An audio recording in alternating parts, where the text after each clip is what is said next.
G'day, Steve Morgan here with AFC legend Scotty Towner at the conclusion of our relocated second round of the Costa BREAM Series. It was the Mallacoota ZMan Qualifier, but when Mallacoota had all of its bushfires, it became the Gippsland Lake ZMan Qualifier. And Scotty, I know you love fishing both of the venues, but you rocked up to this event with the smallest boat in the field. How did you think it was going to pan out coming into this week? I thought it'd be tough. I saw the forecast prior to coming down, and it looked like this weekend in particular was going to be really windy. My little boat, I thought I'd be stuck here in Meetung, which obviously wasn't a bad thing. Round one, I fished Meetung and got done quite a few times. And then for this round, with the relocate, you could launch at any boat ramp, was a great call by yourself and ABT for safety reasons, obviously. And that allowed me to go to Hollands and put together those great bags that I found down there. Well, let's summarise it. You were leading this event until the last bag went on the scales. Sorry about that, mate. But you did pull some cracking 5 kilo plus bags out of Hollands Landing in your small boat. So run through how that played out, pre-fish, day one, day two fish management. How did it all work in the wind? Tell me the story. Well, I didn't really find that many fish, only down in Meetung. I could find big fish, but they were really hard to catch. You would hook them up, but they would do you so quick. So I decided, I knew that it was going to be called to, you could launch where you wanted. Yep. So I said, well, I haven't fished Hollands. I'd never had a chance to go there. I'm going to go there for a pre-fish. I found some good fish out on the flats out the front of Hollands. There was nice clean water. Yep. But then when the wind blew up, it stirred those flats right up, and that was my pre-fish was there. Day one I went there, went to the flats, it was stirred up, and I thought, well, the fish have to be within a kilometre or so of that area. I worked my way into McLennan Strait, Hollands Landing, and found them within the first sort of 100, 200 metres, and then just put together the really quick bag on day one before the muddy water moved back in. And then day two, it was today, we got about 5 hours of clean water as opposed to 2 hours on day one. So I really caught some good quality fish today, and lots of them. It was probably 25, 30 fish for the day. It was an awesome day. That's the real tournament dream, isn't it? Like polling in fish that are nearly a kilo, knowing they're not going to go well with your bag. And I think you weighed just a little bit over 5 kilos on day one. Yes. And then 5.7 today. Yeah, so it was 5.03 on day one, but I had a little 32 and a 33 in there. Yep. But unfortunately, I didn't get a chance to upgrade very many times day one because of that dirty water. As soon as it came in, they just shut down after not even 2 hours. Today we had 5 hours, so I probably put maybe 10 upgrades or more in there, and I was catching 35.5 centimetre fish with a 36 being my smallest in the bag. And it was like, this is criminal, letting this thing go. And I actually poled 34 centimetre fish in, told the non-boater, don't even worry about the net, it's not going to upgrade. Let's get it in there. Yeah, poling in, which you would never do in a tournament. But when you've got you've got over 5.5 kilos, you sort of, you don't worry too much about it then. Indeed. Now, these are the rods that you used to use 10 years ago, 12 years ago. Run us through the rod reel and the tackle that you're using, because I know you were crankbaiting those things, and that's a lot of fun. Yeah, so it's a Berkeley Pro Tactic 690L. Just get it up from front of that trophy there, mate. It's a 6'9" rod, which I really like. It's good for accuracy. It's a sort of a mix between the two. Not so good on the flats, but I normally fish structure, so it's a good accurate casting rod. It's not too long.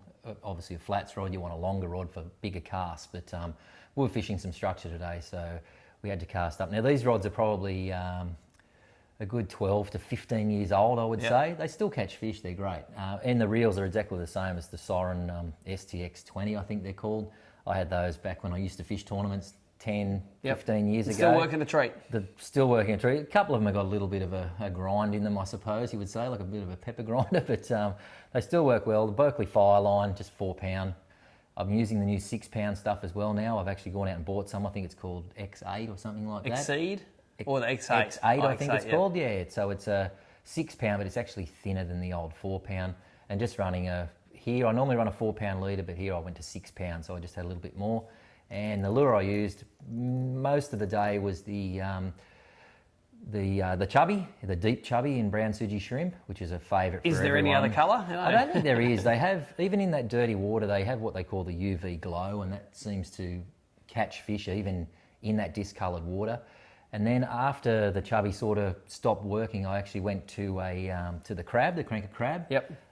Which was the little, I was using UV, and then I lost that to a snag, and then I went to the olive crab. Yep. In the heavy crab, everyone uses those as well, and I picked up a couple of good upgrades. It went from probably the 5.5 kilo bag to the 5.7 kilo bag.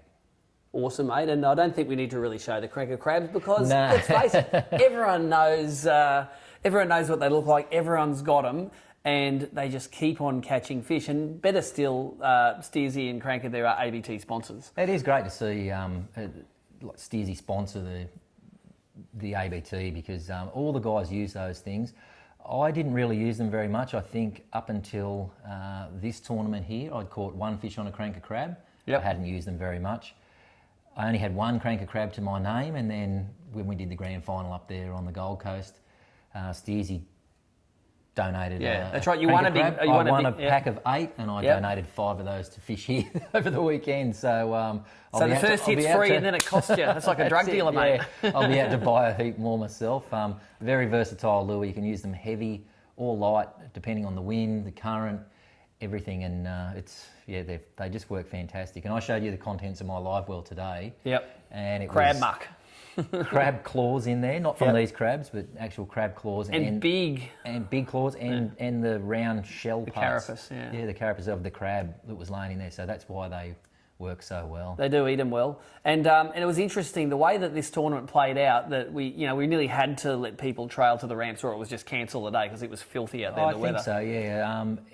I spoke to a lot of guys. You probably heard a lot of the correspondence as well, but a lot of guys said that if you didn't allow us to trailer our boats out, that they wouldn't Just do the pull it. round. Yeah, well, we probably would have cancelled the day anyway. And so probably cancelled 2 days. We wouldn't have had this No great tournament. event. Yep. And for the fundraiser for Malakuta, probably wouldn't have gone Yeah. as well as it did, because you wouldn't have had the buy a boater scheme that you had. Yep. I think this one was one of those tournaments that was everything was thrown out there. Like we had, buy a boater, so you could buy your boater. Yep. Benefits went to Malakuta, and Yep. also we could trailer our boats, which we've never been able to do before. And everyone did a great job doing it, so we got some great feedback about that. The cool thing that happened though is because we let people go anywhere, we were checking boats out in the morning at Meetung, and at the end of the morning, like on the first morning, I was the only one left with 20 minutes to go. Everyone had driven everywhere else, and I just go, there's a great Exactly. fishery sitting right here, and everyone is like, oh, the grass is always greener. So I was never going to go any further than Meetung because I was doing waymastering at this event as well, and I didn't want to get stuck anywhere, and poor Nicole would be sucked back, so I can't do weigh-ins as well, No.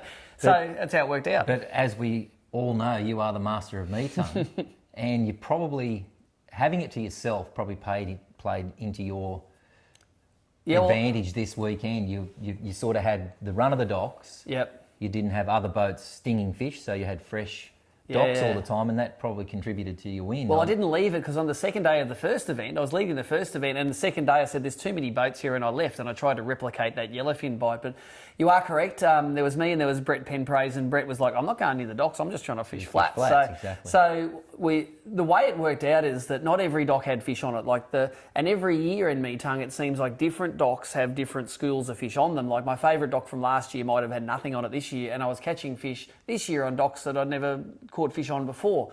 So the way it worked out is I started fishing with a crab rod, and in the first event I caught plenty of big yellowfin on the Daiwa.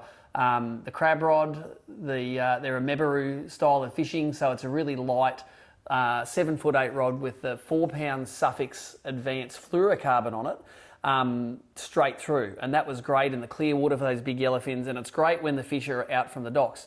Now on the first day I caught a couple of fish, but then I lost I think 2 in a row on the 4-pound, and then I went up to braid and 6-pound leader, and got done as well one more time, and I thought I can't keep on losing this many fish. I'm only getting not even 10 bites a day. You can't afford them to get back in there. So I did take my aqua rod and I put 6-pound line on that, got done by a couple, and I ended up running 6-pound and a light crab, a light olive cranker crab on this rod, but then this was the strongest rod I had in my whole boat. It was it's called the Legit Designs that Tony from JML does. a wild side it's called. They're around 7 foot. They're actually sort of more like a bass rod than a brim rod, and I paired that with a little, the smallest 1003 Dyer exist, 6 pound Suffolk braid and 7 pound Yamatoyo Chinu Harris leader. And since I put that on, didn't get busted off by a fish the whole time. And it was a bit of drag screwing down. Get that fish out of the structure, especially with that cranker crab. When a big bim crunches it and they get those 2 hooks hooked in either side of their face, all they do for the first 5 or 6 seconds is shake their head. So if you're just sitting there and winding it in, you can then back the drag off when it gets out. Yep. So it was a useful technique. And Grayson Fong, who I had today, he learned the lesson, and you will see it probably in the highlights of how, dude, you got to tighten your drag up. We took him to one little dock down the mouth. He threw in, hook up, gone. It's like, dude, you got to screw your drag up. So Grayson was like, yep, okay, there it is. It's done up now.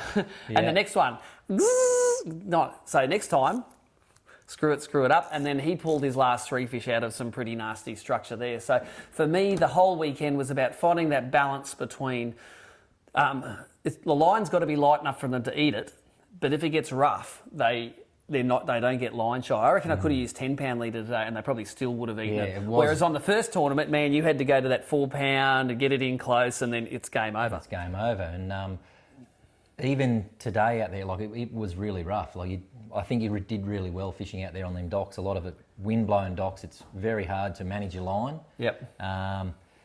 But the rod you said you use, it's a 7'8". I would never have dreamt of using a. And you used one of these today. And I used one of those today. Wally Fay kindly lent me one. I said I needed a crab rod, and he lent me one of those, and that's what I used at Hollands today to pull those couple of upgrades out of structure. And it is unbelievable. They're so forgiving, sort of thing. Yep. If the fish does try to surge and doesn't take drag, it doesn't pull the hooks. They just seem to load up.